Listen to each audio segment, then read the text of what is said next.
Ben Knight, head of language, content and pedagogy at Oxford University Press, reflects on the enthusiasm shown for AI in education, and how we can ensure that the vital human elements of education are preserved during this period of exciting technological innovation.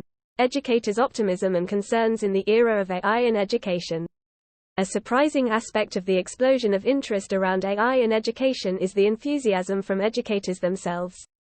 Teachers who have lived through various overhyped technology revolutions, language labs, MOOCs, computer-assisted instruction, badging, blockchain, Google Glass, could be expected to roll their eyes at the noise around generative AI. But in fact, there has been rapid recognition of the genuine impact that AI will have on teaching and learning, both on the pedagogy, the how, and the curriculum, the what. An OUP report on teachers' response to AI found that more than 70% of teachers are optimistic about the role of AI in education. As teachers, they can see how AI can help them prepare better lessons faster. They can use AI-driven tools that provide so much more information about each student in their class, identifying who is falling behind and in which areas, and who is probably getting bored because they're ahead of the pack. They can see how AI could help them with the perennial problem of mixed ability classes, personalising learning activities to each individual. For their students, they can see the goalposts are moving. Producing a passable essay without grammatical errors will no longer be an educational goal. The goal will be to develop in their students the skills to use generative AI to produce outcomes, essays, analyses, designs, experiments, presentations, which are better than those passable outcomes from unskilled users. We are moving from, "What are the causes of global warming?" to, "Improve the accuracy of this report on the causes of global warming," but there is also a growing awareness of the risks around AI. Education is an intensely human activity, developing the minds and lives of children and young adults. How can we ensure that AI is supporting our human goals and ways of thinking? How can we protect ourselves and students from the risks to privacy and security, of increasing stress levels, and the widening educational gap between the poor and the privileged, fostering human-centered AI in education?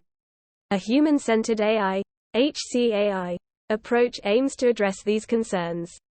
A leading proponent and author, Ben Shneiderman, sees the challenge to be creating a future with computing devices that dramatically amplify human abilities, empowering people and ensuring human control.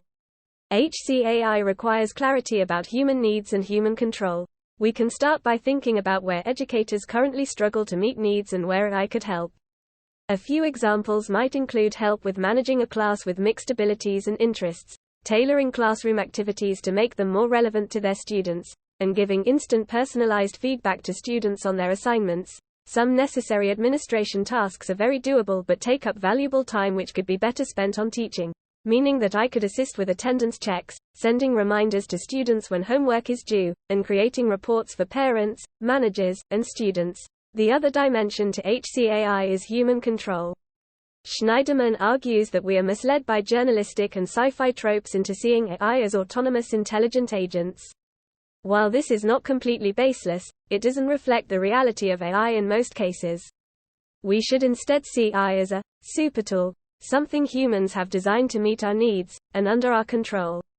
Building human control into AI requires us to think about where automation is needed, where human control is needed, and we need combinations of both. In education, we need options for human control when decisions need to consider qualitative or emotional dimensions that are difficult for AI systems to evaluate reliably. Teachers know that the way they give negative feedback to one student may not work well with another. They know that an unexpected answer from a student may reveal an imaginative response that should be encouraged, not rejected. AI-based auto-marking of homework essays is great for fast individualized feedback, but its accuracy may not be reliable enough for a grade that determines a young person's future. The higher the stakes, the more responsibility we have to ensure human control. We need to be building a basic AI literacy among teachers and educational leaders. An essential requirement for an HCAI approach in education is that teachers and other educationalists are engaging actively in the development and use of AI. The case of alt school is an illustration of what can go wrong when an educational enterprise is driven by technologists and venture capitalists, but teacher engagement requires them to have some understanding of and confidence with AI. At the heart of an AI literacy program, there are three key areas of competence: conceptual competence, a basic understanding of what AI is and how it works; Evaluative competence, a basic understanding of the opportunities and risks around AI in education. An operational competence, basic skills in identifying, accessing, and using common AI tools relevant to education. There are some great initiatives to support this, such as Harvard University's AI Pedagogy project and the UK's cross-sector AI in Education initiative. By Ben Knight, Head of Language, Content and Pedagogy at Oxford University Press.